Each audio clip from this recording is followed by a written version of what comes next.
Olá pessoal, sou eu, a Kelly, professora de Geografia, tudo bem? Então vamos lá, vamos fazer uma revisão rapidinho sobre o mundo subdesenvolvido, mas vamos falar muito mais das partes contraditórias, né, quando falamos do mundo subdesenvolvido. Lembrando que o mundo subdesenvolvido é marcado também pelo subdesenvolvimento industrializado. Então, os países subdesenvolvidos industrializados nós chamamos como emergentes. E nós sabemos que eles, embora sejam emergentes porque a economia deles vem crescendo nas últimas décadas, né, a economia vem emergindo por causa da industrialização, entretanto eles têm questões sociais gravíssimas. É exatamente isso que a gente vai puxar, tá?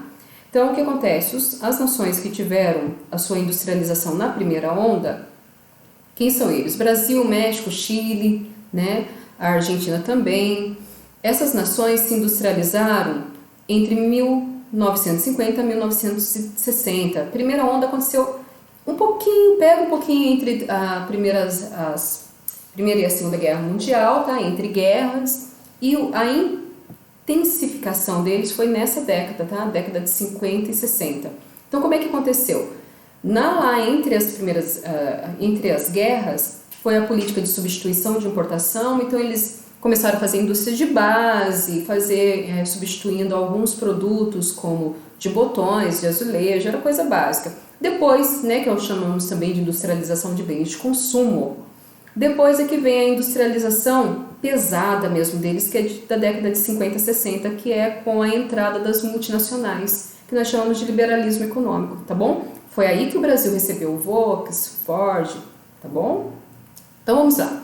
Segunda onda. Quem foram as nações que se industrializaram na segunda onda? Foram as nações que se industrializaram na década de 70. Exemplos deles são os tigres asiáticos. Eles tinham uma mão de obra qualificada e abundante, né? Então ficava barata. E além disso, tinha muitos incentivos fiscais, né? Legislação ambientais quase inexistentes e um mercado consumidor potencial, tá bom? Bem, depois tivemos a terceira onda, veja, década de 50, depois 70, depois 90, a terceira onda foi década de 90. O Brasil de novo navegou nessa onda, mas quem também navegou além do Brasil foi a Índia, a China, e essas se desenvolveram muito na década de 90. E também junto com elas os novos tigres asiáticos, né? Quem são eles?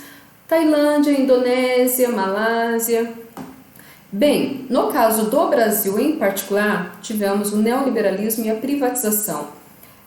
Muitas empresas que tinham sido construídas no Brasil lá entre a Primeira e a Segunda Guerra Mundial, foram privatizadas na terceira onda, tá bom?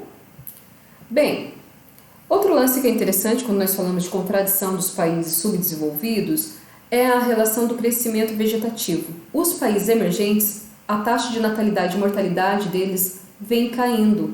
Crescimento vegetativo é isso, natalidade menos mortalidade. Dos países emergentes vem caindo, assim como dos países desenvolvidos, tá? Ou seja, quanto mais desenvolvido mais cai, tá? Tem a maior queda da taxa de natalidade e mortalidade, ou seja, queda do crescimento vegetativo. Quando os países são subdesenvolvidos e são muito pobres, tá? Mesmo na questão da Índia, nós temos ainda muito forte aqui na África, né? O índice de crescimento ainda é muito alto. Por quê? Porque a taxa de natalidade ainda é alta e a taxa de mortalidade ainda também é alta. Então, eles são subdesenvolvidos e têm uma taxa de natalidade e mortalidade muito alta, por isso o crescimento vegetativo é alto. Por quê? Porque muitos problemas sociais, não tem educação. Sem educação, sem infraestrutura, o que acontece? A taxa de natalidade continua crescendo. Não tem saneamento básico, não tem acesso à saúde, não tem boas condições de vida, a taxa de mortalidade ainda é alta. Então, a natalidade e a mortalidade, quando é alta, indica alto crescimento vegetativo. Eu sei que parece contraditório, mas é verdade. Natalidade e mortalidade altas, crescimento vegetativo alto. Tá? Então indica muitos problemas sociais. Bem, esses mesmos países que têm os subdesenvolvidos, né, tanto eles os industrializados quanto os não industrializados, eles têm uma concentração imensa de favela. Entretanto, né? Nós vamos ver que o número de favelas nos países mais pobres, como aqui na região da África, né? América Central, Sudeste Asiático, né? América do Sul, né? O Brasil também se encaixa isso. Tem a ver com dois fatores. O crescimento vegetativo está muito alto ainda, né? E muitas dessas nações estão passando pelo processo de urbanização agora. Então a população está saindo da zona rural indo para a área urbana, e a área urbana não tem essa infraestrutura toda. Elas tiveram uma urbanização muito tardia, tudo depois da Segunda Guerra Mundial.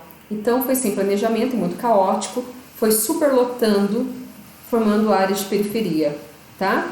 Então a gente vê que esse processo continua. Por exemplo, as megacidades. O que significa megacidade? São cidades acima de 10 milhões de habitantes, tá? As megacidades continuam crescendo muito. A tendência delas em 2030 crescerem bastante, são os lugares que estão aqui em laranja, ó, são justamente de lugares que são pobres e já são populosos. Então o crescimento vegetativo já é alto. Como não tem infraestrutura nenhuma, a tendência é crescer justamente nas periferias, tudo bem? Já olha só que interessante, lugar onde tem megacidades, mas são ricas, elas vão decair, vão entrar em declínio, vai diminuir o número de pessoas nessas megacidades. Quanto mais rico, controle vegetativo acontece, né? A natalidade cai muito, o crescimento vegetativo cai muito, reflete nas megacidades. Tudo bem? Então, por enquanto, é isso que eu queria falar para vocês, tá? Então, a gente marca o final desse capítulo, fazendo essa revisãozinha. Boa prova, até mais!